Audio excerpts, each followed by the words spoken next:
Welcome back. So in this video, I'm going to show you guys my paycheck routine and what I do with the money that comes into my account. And when I say my account, I mean my checking account. I have many different checking accounts and savings accounts, but this is the one that all my money goes into. And the reason it goes into this account is that my automated systems that pull money from this account so it can be invested in savings, emergency funds, and everything like that gets pulled from this account. So it's kind of like an account receivable. In this video, I'll show you how I've set it up and how it's allowed me to basically invest 50K a year, and one of the ways. And also, you guys can set it up yourselves. Every bank is going to be different depending on the product you have, how to do it, etc. It's not going to be about like a technical way to do it. It's going to be like a theoretical way to do it, right? Because many years ago when I started investing, my wife and I had a goal of investing about like $5,000 a year, give or take. And now our goal is to invest $50,000 a year. And that is into like 401k, that's into a Roth IRA, and it's also in the stock market primarily. The most important thing that we did was getting started. And the reason why we're doing well today is because we got started so early. And we've been doing this for 10 years, right? And if you've been doing this for longer than me, and if you have more time to do it than me, relative, right? Because I'm 39 years old, then you can end up with way more money. It's really a time in the game type of thing. When I first started off, I didn't have these automations. I kind of did it manually. We weren't making a ton of money, so overdrafting was always a concern, and the money sometimes wasn't consistent because of the jobs and overtime and stuff like that, and bills because we just got married, so things were different, right? But the more you do this, the more you get comfortable with it. You build higher limits, higher margin, right? So I like to keep about $5,000 into my account at all times, and that takes care of the majority of things. If it dips below that, then I have more of an eye on it. And the reason you want to do that is if you don't have overdraft protection, is that an overdraft fee is like $40, give or take. And if you have like five things come out that day, that's $200 right there. You don't want to deal with that. So with the automations, let me just show you quickly what I have here so far. This is our Vanguard account. Our rate of return over 10 years is 12%, which is great. I think we're on a relative big high now. But when we started off, 10 this account I guess goes back to 2015, give or take. It wasn't big changes back then. But can I zoom in? No, I can't. But yeah, over time, you have heaps and valleys. But this year alone has been $60,000 in returns, 52,000 in the last year, going back to December of 24, and it keeps getting better. And then the other system that I've helped me save money is our automatic savings. So $400 goes to a savings account, another 50 goes to another savings account. Capital One is great because you can have many accounts and you can pull automatically. And also I've done the same with Charles Schwab and other companies as well. And but primarily I want to show you these two because they're so easy to set up. Once you log in, it's kind of like automatic transfer rules right there. My primary bank is Citizens Bank, and they don't have anything like that right now. Your bank may already have a rule like that, which is great. So let's get going. So originally, 10 years ago, right, or even more, I only had two accounts, checking and a savings. And I barely used the savings, right? I was basically paycheck to paycheck at that time, like a lot of us are, right? And so what I ended up doing is like and I read this in a book, is that if you don't have an account that you don't see every day, you need to get it like out of your like field of vision, right? Even if you don't put a ton of money into it, like on a week to week basis, let's say it's $20, right? You start the Vanguard account, great. You have an emergency savings account, put in another bank that you don't see every day on your phone, right? You don't want to be looking at it habitually. You kind of want to put the money there little by little so that it builds up. So in savings, ideally you want to have a minimum 3 months of savings, and ideally 6 is ideal. So if you were to lose your job and no income came in, you can live off of that money for 3 months or 6 months. That's the idea behind that, right? It's not like, oh, I have this money, I'm going to go on a vacation. Of course you can do that, but that's not the point. You should have a vacation fund for that, which is a great idea. So you always put a little bit of money on the side, and it builds up and it builds up, and it's available to you. And the good thing about the Capital One high yield savings that's important to have here is that whatever the rate is currently, that's what you're going to get for, I think it's like 3.8%, right? So on a month to month basis, for a year basis, you're going to get 3.8% back. which is still not that great to be honest with you. But most banks give you 0.01% of interest on that checking account or the normal savings account. So you really want to get a high yield savings account. And you don't, in my opinion, unless you have a boatload of cash, like $100,000, $200,000, and I probably wouldn't do that much in a high yield savings. But if you're trying to get an extra 0.25% for the whole year, it's not worth your time. Especially if you have like 10, 15K in there, you're talking about like a couple bucks, not worth the effort. But you do want to get a high yield savings and put that money there so it's actually earning you some money. You will pay taxes on that at the end of the year, the earnings, right? Just kind of like dividends, if you want to call it that. But it's not a big amount. Now, when we started saving, we had the emergency funds that we were working on, but also my company had a 401k match, and it's very, very generous. It's like 100% for like up to 6%, and then 50% up to 10%, which is very generous.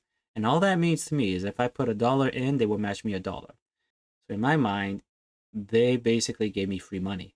But if I didn't put in the money, I didn't get the money either from them. So it's really, they're forcing you to retire. And the reason I'm getting paid well is because my company used to offer a lot of what are they called? My company used to offer a lot of pensions, very good pensions, and they stopped that. So they kind of replaced it with an enhanced 401k. So that's what I did. And if they match me $1 per dollar, put $10 in, they match $10. That adds up very fast. So that's the first thing I would do because that's the free money rather than a Roth. A Roth is great too, and you can open that, but I focus on maxing out my 401k for the year, about $20,000 a year there. And the company can match another 20,000, give or take there. They usually match a little bit lower, right? But that's still a lot of money at the end of the year. And then the next thing we do is my wife and I opened the Roth in like 2017, 2018, and you could put $6,000 each into that.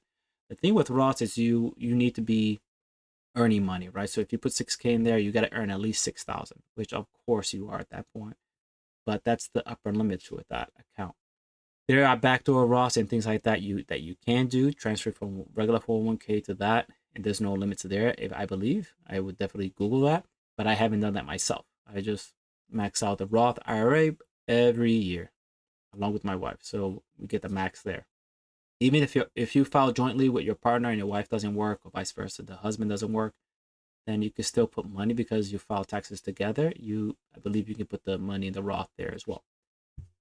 And then the last place I would put money, at least in the way I've been investing, is basically a regular brokerage. You open accounts, multiple accounts, and you can put. I just basically invest in the S&P 500 type of ETFs, right?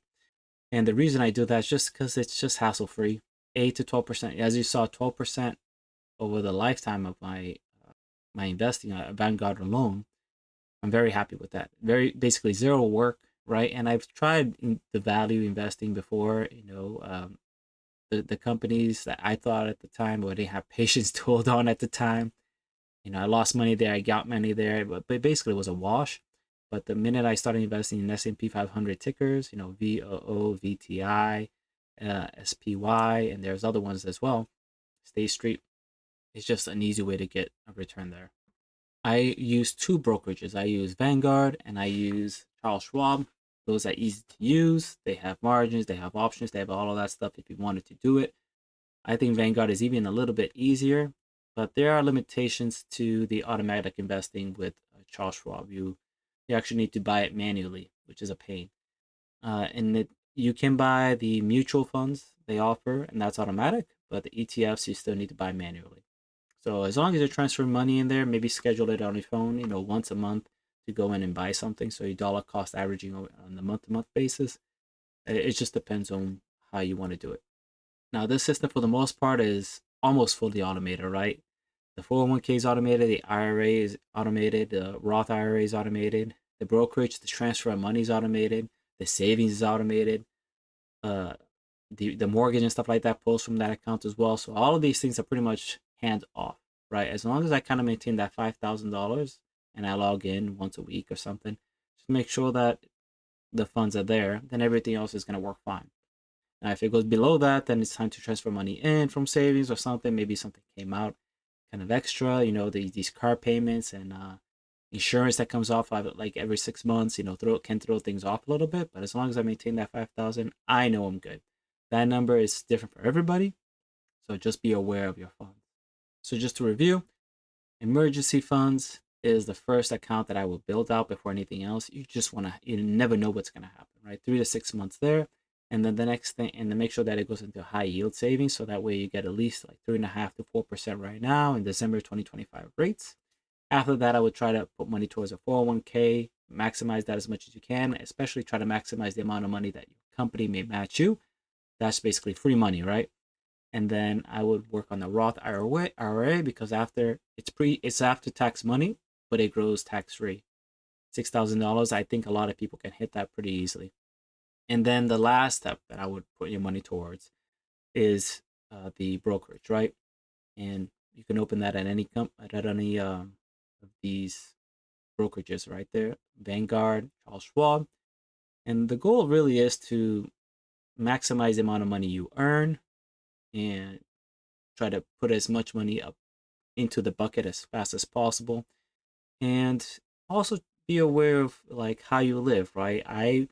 If you're living like in a way paycheck to paycheck and eating ramen noodles and you're investing like crazy, maybe you could do that for a short while, but what about your life? We never know the next day is not guaranteed. So just be aware of your lifestyle when you do this. Be aware of how you're living. Maybe you want to start buying better food, and maybe you want to go on more vacations. So you gotta adjust it, over time. Don't be so hard on yourself or hard on the system built. Like, I need to keep up with this. And I've been there, I've done that. And I'm kind of like, okay, maybe sometimes you do need to kind of be a little bit more assertive, right? But try to be flexible. Be aware of flexibility because life changes. My daughter was born. That was a huge change in our lifestyle. Bills went up, and so there have to be adjustments here and there, and that's expected. So be able to adapt, be able to change, but the focus is always try to build out more and more and more. Sometimes it may maybe you need money to buy a house or something. Stuff comes up, and you can take money away from this type of investment, right? That's kind of the reason why you started, is to have a better life. So don't hold yourself too hard and be so stuck on one specific way of doing things. Be flexible, but know year and year and year, you're probably doing better than you were the previous year. And the best comparison is yourself. So keep that in mind.